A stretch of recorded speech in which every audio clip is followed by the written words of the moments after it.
La sal en la Biblia nunca fue solo un condimento. Era sagrada, simbólica, incluso peligrosa. Hoy la espolvoreamos sobre las patatas fritas. Pero en la antigüedad, la sal era tan valiosa que construyó imperios, selló pactos e incluso determinó la vida o la muerte. Y cuando Dios eligió un elemento para representar sus promesas eternas, no escogió el oro, escogió la sal. Así que, he aquí la pregunta que nadie se estaba haciendo. ¿Por qué? ¿Por qué vincularía Dios algo tan santo, tan poderoso, a algo tan ordinario? Porque en las manos de Dios, lo ordinario se convierte en un arma, en un purificador, en un conservante de la verdad en un mundo que se pudre con mentiras. ¿Y si os dijera que este elemento olvidado guarda el poder de romper maldiciones, sanar naciones y preservar vuestra vida espiritual? A lo largo de las Escrituras, la sal no es solo una metáfora, es una señal divina. Aparece en la adoración, en la guerra, en el juicio e incluso en las palabras de Jesús. La sal podía purificar sacrificios, pero también podía cristalizar la desobediencia. Se derramaba sobre altares y también sobre ciudades bajo maldición. Preservaba lo sagrado, pero exponía lo podrido. Y más adelante en este vídeo os mostraré un momento en el que la sal no solo preservó, juzgó. El resultado: una mujer quedó congelada en el tiempo, convertida en piedra, en un pilar de sal. Si alguna vez te has sentido espiritualmente seco, si te has preguntado por qué tus oraciones parecen insípidas o tu adoración se siente vacía, entonces este mensaje es para ti. Porque tal vez, solo tal vez, el ingrediente que falta es la sal. El significado bíblico de la sal va más allá de la tradición. Es un arma espiritual, un pacto de sal que Dios aún honra. Y hoy vamos a desbloquear su poder.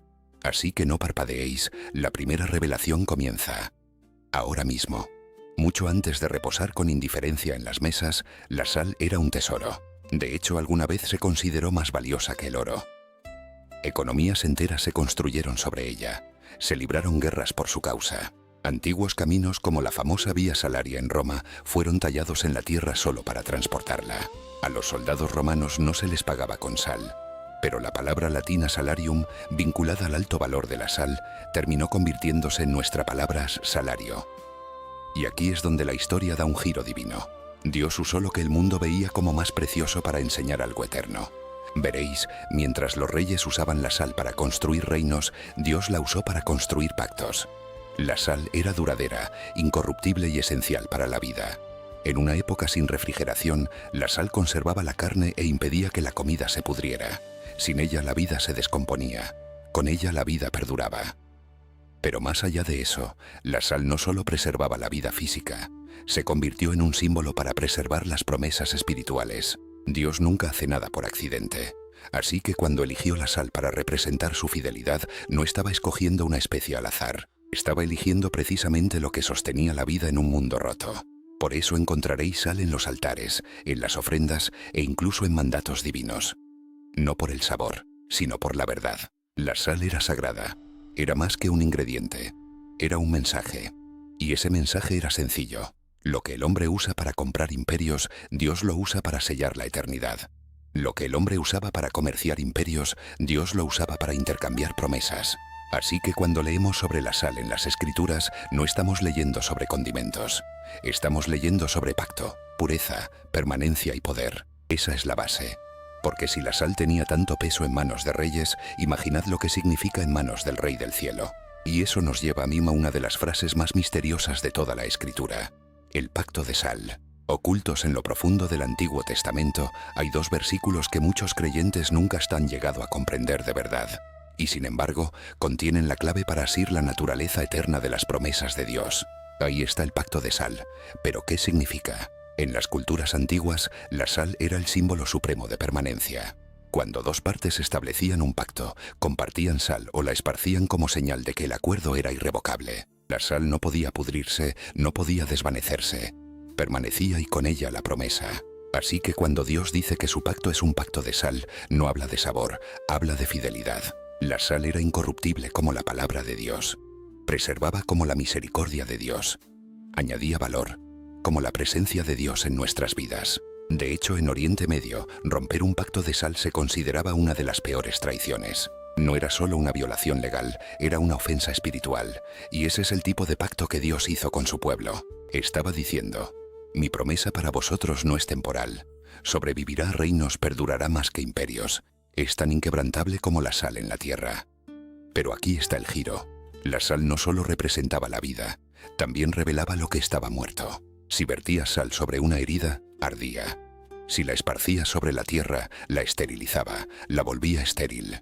En otras palabras, la sal tenía dos caras, lo que significa que la sal no solo representaba la vida, en algunos momentos revelaba juicio. El pacto de Dios es inquebrantable, pero también es ineludible. Exige lealtad. Preserva lo que es puro, pero expone lo que es falso. ¿Y qué sucede cuando el pueblo rechaza la sal? ¿Qué ocurre cuando la iriunlianza se convierte en rebelión? Para eso debemos mirar hacia el altar. En el corazón del sistema sacrificial, entre el fuego, la sangre y el incienso, había un ingrediente que Dios nunca permitió que su pueblo olvidara. Levítico 2, versículo 13.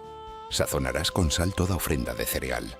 No permitas que falte la sal de la alianza de tu Dios en tu ofrenda de cereal. Añade sal a todas tus ofrendas. ¿Lo captaste? Dios no pedía la sal como una preferencia. La exigía como un mandato. Toda ofrenda, todo acto de adoración, todo momento sagrado llevado al altar debía incluir sal. ¿Por qué? Porque la sal no era un condimento, era un sello. La sal representaba el pacto, la relación eterna y continua e inquebrantable entre Dios y su pueblo. Sin ella la ofrenda estaba incompleta, inaceptable. Imagina que llevas tu mejor grano, te acercas al altar con reverencia. Pero si falta la sal, el sacrificio es nulo. ¿Qué nos dice esto? Nos dice que Dios no solo desea pasión, exige pureza. No solo quiere adoración en pacto. Verás, muchos hoy llevan canciones, oraciones y emociones a Dios, pero olvidan la sal, olvidan la promesa, la pureza, la permanencia. La sal no era para el paladar de Dios, era para nuestro recuerdo. Recordábamos a Israel que no estaban simplemente haciendo una ofrenda, estaban reafirmando una relación. Esa misma verdad resuena en nuestra adoración hoy. No se trata de lo fuerte que cantemos o lo largo que oremos. Se trata de si nuestros corazones están sellados con la sal del pacto. Porque en el altar de Dios, la sal marcaba la diferencia entre un aroma grato y una llama rechazada. Pero la adoración no era el único lugar donde Jesús destacó la sal. La llevó más allá, desde el templo hasta las calles. Y miró a los ojos de sus seguidores y dijo algo inolvidable. Vosotros sois la sal de la tierra. Mateo 5:13. Vosotros sois la sal de la tierra. Pero si la sal pierde su sabor, ¿con qué se volverá a salar? Ya no sirve para nada. Con estas palabras, Jesús no estaba dando una metáfora, estaba dando una misión. En una sola frase conectó a cada creyente con el antiguo pacto, con el altar, con las promesas eternas selladas con sal. Estaba diciendo, vosotros sois el pacto ahora, vosotros sois lo que preserva la verdad en un mundo que se descompone. No se trata solo de ser buena gente, se trata de ser esenciales, espiritualmente necesarios en un mundo que se pudre desde dentro. Porque, ¿qué hace la sal? Preserva lo que de otro modo se echaría a perder. Purifica lo que de otro modo sería mancillado. Añade valor donde había insipidez. Y eso es lo que sois. En vuestra familia, en vuestra comunidad, en vuestra iglesia. Sois los preservadores, los purificadores, los llamados a portar el pacto en una cultura que está perdiendo su sabor. Pero Jesús da una advertencia. Si la sal pierde su sabor. En tiempos antiguos, la sal podía diluirse, mezclarse con impurezas. Lucía igual, pero ya no preservaba, no purificaba. Se volvía inútil. Ese es el peligro que Jesús señala. Es posible parecer sal, asistir a la iglesia, cantar los cánticos, decir las palabras correctas, y sin embargo carecer del poder para preservar nada. ¿Por qué? Porque el pacto se ha diluido, la pureza se ha comprometido. Por eso esto no es solo un cumplido. Es una llamada. Vuestra vida está destinada a ser más que mera supervivencia. Está destinada a resistir la podredumbre espiritual, a aportar la presencia de un Dios santo en un mundo desesperado por redención. Así que preguntaos, ¿seguís siendo sal? ¿Vivís con la convicción del pacto? ¿O se ha diluido vuestra influencia? Porque la sal de la que habló Jesús no era simbólica, era sagrada, y Él depositó esa misión sagrada en vuestras manos. Génesis 19:26. Pero la mujer de Lot miró hacia atrás y se convirtió en una columna de sal. Uno de los versículos más sobrecogedores de toda la Escritura. El fuego caía sobre Sodoma, el juicio barría la tierra. Los ángeles habían dado una instrucción clara: no miréis atrás. Y sin embargo, ella se volvió. Y en ese instante algo extraño sucedió. No fue alcanzada por el fuego, no fue tragada por la tierra. se convirtió en sal. ¿Por qué? ¿Por qué elegiría Dios la sal como forma de juicio? Porque la sal no es solo un símbolo de preservación, es un espejo del corazón. La mujer de Lot no echó un simple vistazo atrás. Su cuerpo abandonaba Sodoma, pero su corazón nunca se había marchado. Anhelaba lo que Dios estaba destruyendo, y así fue preservada, no en gloria, sino en advertencia. El mismísimo elemento que simbolizaba la alianza se convirtió en el emblema de la desobediencia. Su historia nos dice algo aleccionador. La sal intensifica, magnifica lo que hay dentro. Si eres fiel, preserva tu fe. Si eres rebelde, preserva tu rebelión. No elige, revela. ¿Y no es ese el peligro hoy? ¿Cuántos siguen aún de pie en los bancos de la iglesia, repitiendo los ritos, pero con sus corazones inclinados hacia las cosas que Dios ya ha juzgado? La sal que debería preservar la verdad termina preservando el compromiso. Por eso la sal en la Biblia nunca fue neutral, siempre fue santa, o fue una presencia fantasmal. Pero esa no es el final de la historia, porque la sal no solo juzga, también sana. Y lo que sucede a continuación quizá os sorprenda, porque la misma sustancia que cristalizó a la mujer de Lot trajo sanidad a una ciudad entera a través de las manos de un profeta. 2 Reyes 2:19 al 22. Las aguas son malas y la tierra es estéril, clamó la gente de Jericó. Eliseo dijo: traedme un cuenco nuevo y poned sal en él. Salió hacia el manantial, arrojó la sal y declaró: esto dice el Señor, yo he sanado estas aguas, nunca más causarán muerte ni harán estéril la tierra. Y las aguas han permanecido puras hasta el día de hoy. Esto no es solo un milagro, es una batalla espiritual librada con sal. Jericó estaba maldita literalmente.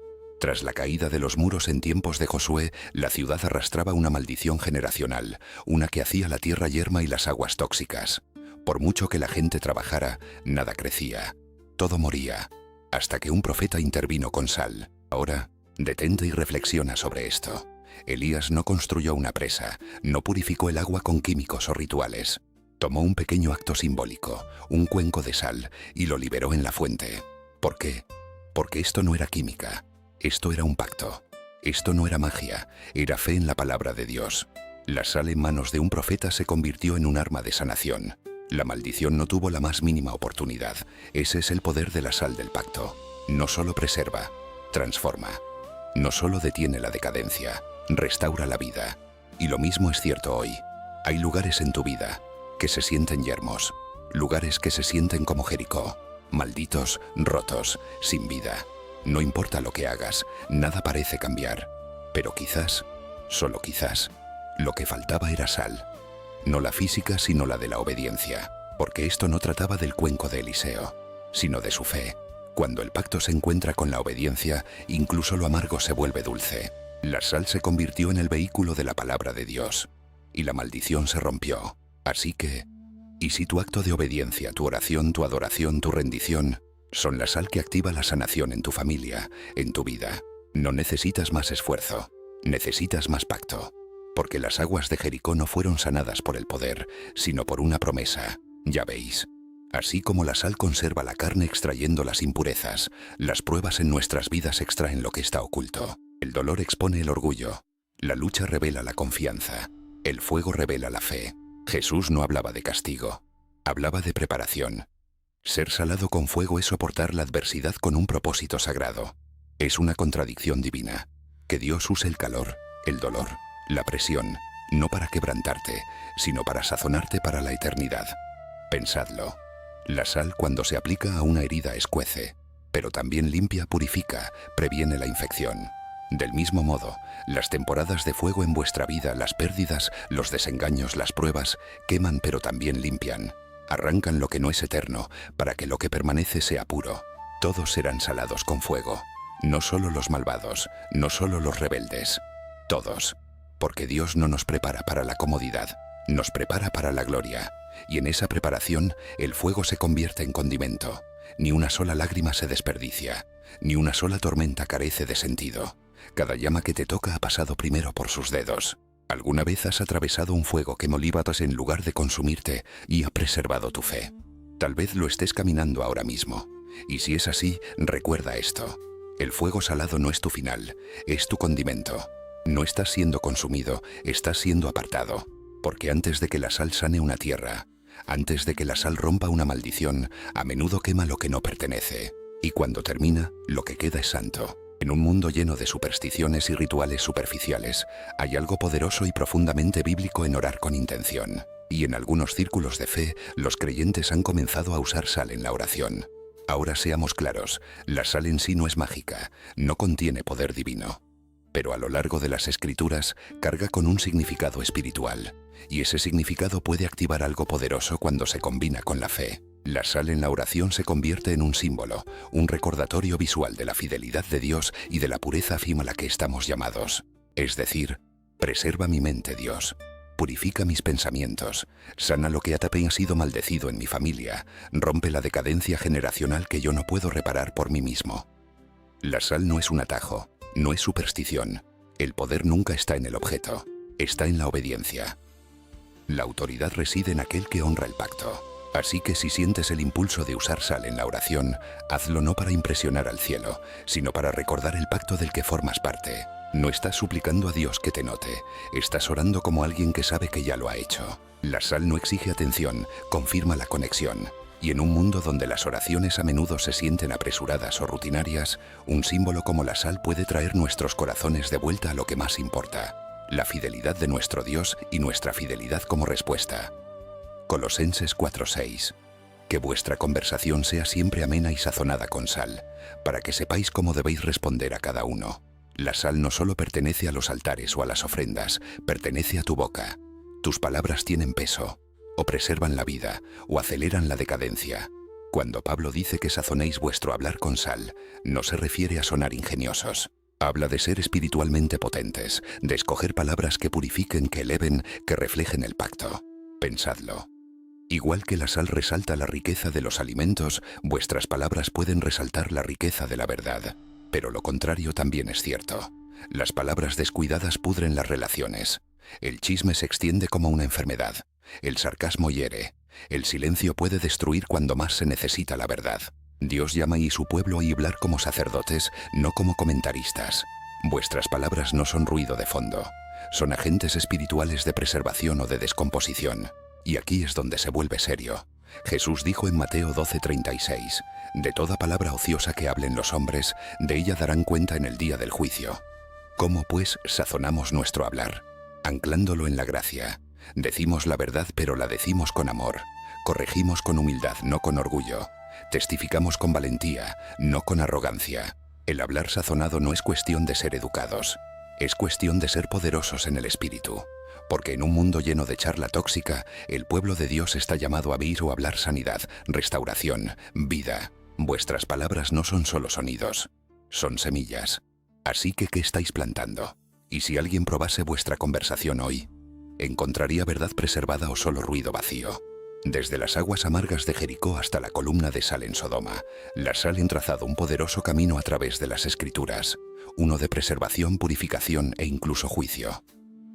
Pero en las páginas finales de la Biblia algo cambia. Apocalipsis 22:1. Después el ángel me mostró un río de agua de vida, claro como el cristal que fluía del trono de Dios y del Cordero. Aquí no hay sal. ¿Por qué? Porque el río ya no necesita sanación. No hay decadencia, ni maldición, ni rebelión. La batalla que la sal libró una vez ha terminado. Veréis, la sal era esencial en un mundo caído. Preservaba lo que el pecado intentaba corromper, purificaba lo que estaba mancillado, sanaba lo que estaba roto. Nos recordaba el pacto cuando nuestros corazones vagaban. Pero en la eternidad, todo lo que la sal simbolizaba será cumplido. No más necesidad de preservar, porque la vida será eterna. No más necesidad de purificar, porque todos serán santos. No más necesidad de sanar, porque toda lágrima será enjugada. La sal era para el viaje, pero el destino es agua viva. Y esa es la esperanza a la que nos aferramos hoy. El Cordero, Jesús, el Mesías, traerá aquello hacia lo que la sal apuntaba desde el principio: plenitud, santidad, sanación para siempre. La sal nunca fue el objetivo, siempre fue el avance. Lo que la sal comenzó, el Cordero lo completa. Así que cuando miras atrás al sagrado papel de la sal en las Escrituras, desde los altares del Levítico hasta la boca de Jesús, recuerda esto: no era solo un condimento, era un sello. No era solo preservación, era profecía. Una profecía de que un día ya no necesitaríamos sal, porque estaríamos ante la fuente de la vida misma. Y ese día se acerca. Hasta entonces nosotros llevamos la sal. Combatimos la corrupción, caminamos en el pacto. Nunca fuiste llamado a pasar desapercibido, fuiste llamado a preservar. En un mundo que se descompone en espíritu, en verdad, en valores, Dios no lo dejó indefenso, lo dejó con sal. Vosotros sois la sal de la tierra, elegidos, sellados, enviados. Lleváis el pacto de la fidelidad, lleváis pureza a lugares de compromiso, pronunciáis vida donde la muerte se ha instalado. La sal no era un símbolo de comodidad, era un símbolo de compromiso. Y ese compromiso aún importa. La adoración sin pacto es ruido, la oración sin sal es rutina, la palabra sin gracia corrompe el alma. Pero vosotros estáis llamados a vivir de forma diferente. Preserváis lo que el mundo quiere descartar, protegéis lo que el cielo ha declarado sagrado. Así que hoy llevad la sal, que condimente vuestra adoración, que afile vuestras oraciones, que purifique vuestro corazón y dé sabor a vuestras palabras. Y nunca olvidéis, lo que la sal comenzó, el Cordero lo completa. Si este mensaje ha removido algo en ti, no te lo guardes. Suscríbete al canal para no perderte nunca un mensaje. Comparte este vídeo con alguien que esté luchando contra la sequedad espiritual y comenta abajo, ¿qué parte de este mensaje te ha desafiado o animado más hoy? No nos limitemos a escuchar la verdad, preservémosla. Hasta la próxima. Manteneos salados, manteneos fieles, manteneos listos.